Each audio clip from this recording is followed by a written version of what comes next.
Hey, how's it going, guys? In this video, we're going to go over the 5 most common ways to invest into real estate, and we're going to rank them on a scale of 1 through 5, with 1 being the best investment and 5 being the worst investment. Now, of course, this is just my opinion and not financial advice, but from my experience of investing in real estate, this is what I typically see. Now, the 5 forms of real estate investing we're going to talk about include Airbnb, single family home investing, multifamily home investing, flipping, and student housing. And we're going to rank them based off of these 5 factors here: consistency, profitability slash scalability, time commitment, risk, and the capital required. Typically, we want to maximize the ones on the top of the equation, which are consistency and profitability slash scalability, and we want to minimize the ones on the bottom of the equation. So we typically want to reduce the amount of time we have to spend on our real estate investing, reduce the risk that we're taking on our real estate investment, and of course, reduce the capital required to invest so that we can continue to buy more properties. Now, if you don't know me, my name is Ryan Chaw. I'm a pharmacist turned real estate investor, and I teach new investors how to get started in real estate investing by getting their first investment property. So let's start off with single family home investing, which is the most common form of real estate investing. A single family home is basically a house. It has a couple bedrooms, 1 or 2 bathrooms or more. It has a kitchen or kitchenette, and it usually has some common space for dining or living.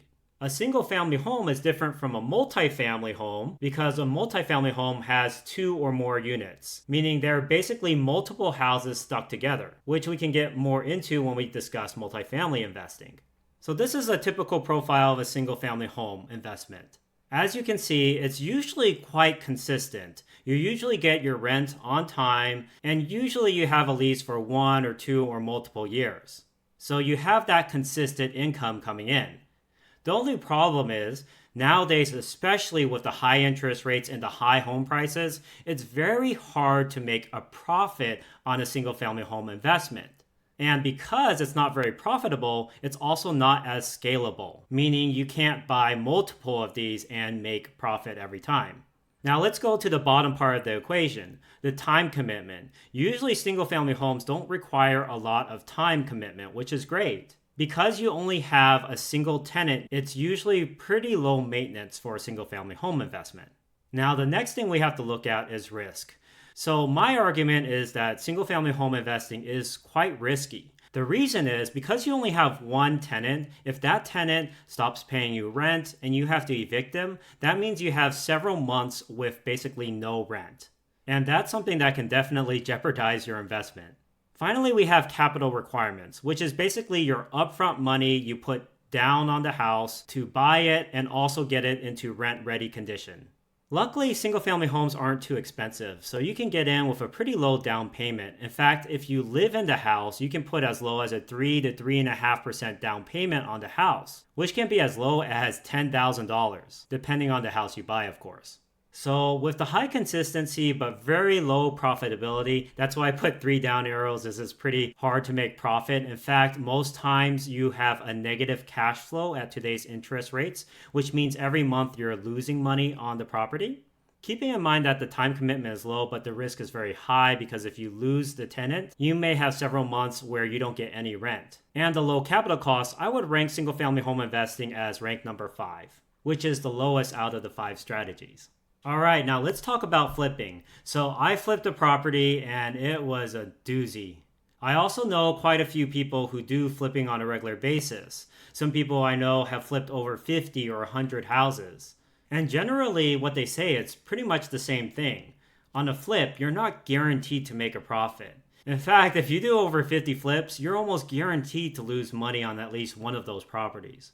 Imagine spending 6 months renovating a property to realize that at the end of the day, you're actually not going to make money on it.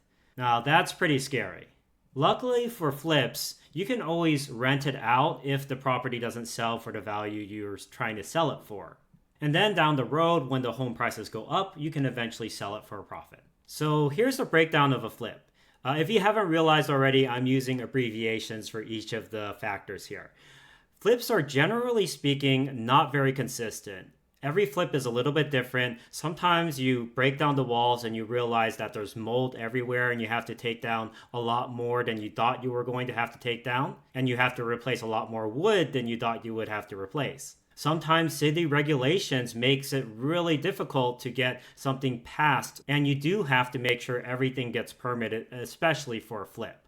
Because there's no guarantee for a profit, I would say that flipping has lower consistency than most of the other strategies out there. Okay, now let's talk about profitability. I would say actually this method is generally very profitable if you do it right. Even if you lose money on some of your flips, once you have a model down and you're investing in the right city, generally speaking, you can make enough income from flipping to support your whole family and even create generational wealth if you have a company and you scale it.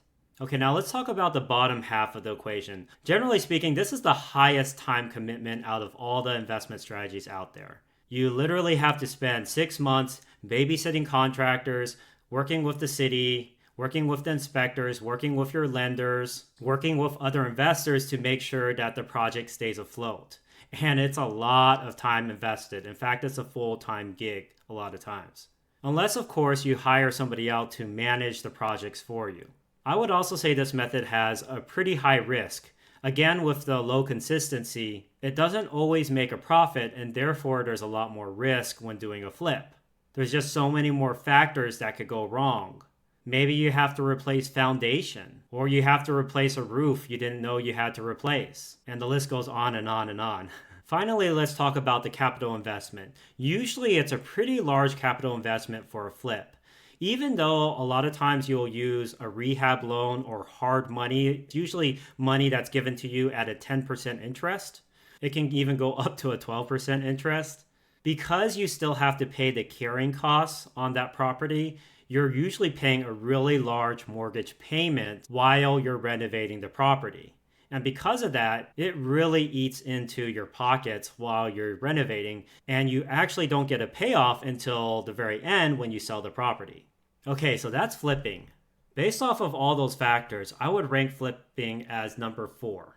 Especially because it's a high risk and it has lower consistency, and there's a very high capital investment required when you're flipping.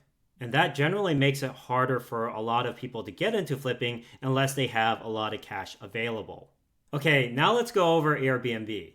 Now, Airbnb has this kind of profile, I would say. Usually Airbnb is used for vacation rentals. So by virtue of it being a vacation rental, it undergoes seasonality. People might want to go to the beaches, for instance, during the summertime. And they might want to visit the mountains during wintertime for snowboarding or skiing. Because of that, there are seasons with very high profit, but also seasons with less profit, so it's not super consistent. However, it can be one of the best ways to make a lot of profit on a rental, especially if you have very high reviews as a superhost. Now, it takes a couple years to build up really good reviews, and usually people will choose the Airbnb lodges that have the highest reviews, so you do have to put in more effort and more work to build your reputation if you're an Airbnb provider. Okay, now let's talk about the bottom side of the equation, time commitment. Time commitment is a lot higher for Airbnbs because you have to clean the property, you have to make sure it's in good shape, there's more wear and tear on the property, so you have to manage the property. Now, there are some people who will manage it for you, but generally speaking, they'll take a pretty large cut of the profit. And so a lot of people like to self-manage for not only the tax benefits, but also to save themselves the profits that they make. As far as risk, I would say Airbnb is a higher risk. A couple reasons for this. There are city regulations that are coming out that are banning Airbnbs or limiting the number of Airbnbs in a specific city. So that could actually mean that you're not allowed to Airbnb your house depending on the city that you're living in. The other risk is, of course, the seasonality. Sometimes there are certain locations and cities that are trending, like Joshua Tree, for instance, was trending, but maybe they fall out of trend at some point. You also take additional risk because you're solely reliant on a few platforms, Airbnb, VRBO. If Airbnb changes their algorithm, all of a sudden you could see a huge decrease in your bookings, and that could come out of nowhere and at any time. Plus, there's also more competition. A lot of people are getting into Airbnb, so you're just going to be competing with other providers for the same amount of customers, which of course leads to a decrease in bookings, unfortunately. And finally, we have the capital requirements. Capital requirements for Airbnb are pretty high because usually a vacation home like a beach house or a house in the mountains usually costs more than a typical single family house, and therefore the capital requirements are generally higher for an Airbnb. Overall, with this profile, I rank Airbnb as number 3 on my list. All right, next let's get into multifamily home investing. This is the profile for a multifamily home investment. Usually multifamily home investing is consistent. You usually have long-term leases, maybe 1, 2, or more years. And what's nice is you have several tenants. A multifamily is 2 or more units. So if you have 2 units, that's called a duplex. If you have 3 units, that's called a triplex. And 4 units is called a quadruplex. Each unit is essentially a single family home in itself. It has a kitchen, some sort of common space, bedrooms, and the bathroom. And so the cool part about this is even if one tenant leaves, you still have other units available that are rented out and make income. So I would say multifamily home investing has more reliable and consistent income compared to single family home investing. Because even if you have an eviction, you still have the other units bringing in rental income, so you don't have to come completely out of pocket to pay the mortgage. All right, next we're going to talk about profitability. I would generally say multifamily home investing is pretty profitable and scalable. Because you have multiple units that are making rental income, usually the profitability can be higher compared to a single family home. And for the bottom part of the equation, the time commitment, I would say generally there's a higher time commitment for multifamily compared to single family investing just because you have multiple units, you're dealing with potentially multiple families, so there's going to be a little bit more time commitment with that. There also may be more maintenance because if you have a triplex, for example, you have 3 different kitchens, 3 different bathrooms that can break down, etc. As far as risk, I would actually say this is a lower risk compared to single family home investing because if your tenant leaves, again, you still have several other tenants that are paying rent in the other units, which will cover the missing vacant unit potentially. And therefore, you lower your overall risk profile on relying on a single tenant. Finally, we have capital investment.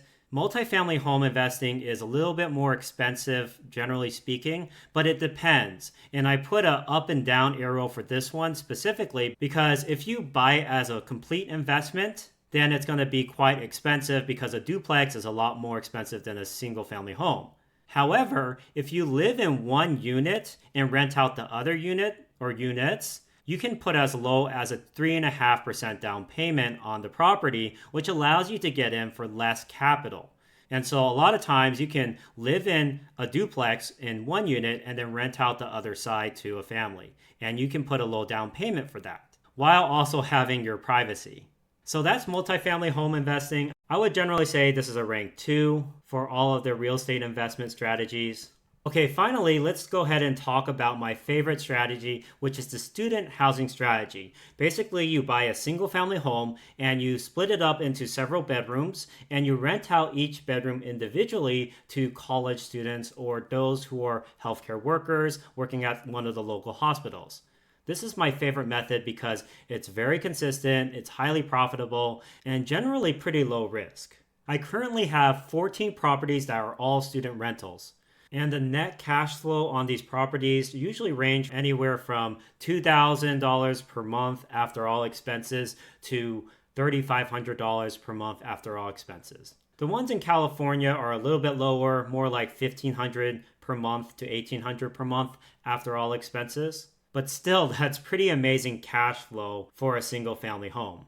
In fact, if you just get 4 of these and each of them makes $2,000, $2,500 a month, you're basically making about 6 figures just from a couple properties. So this is the profile that we have for the student housing.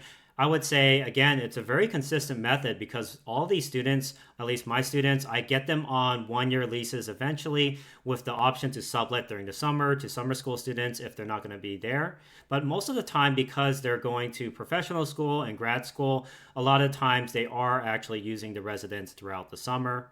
And I've had students who signed for 2 or even 3-year leases before.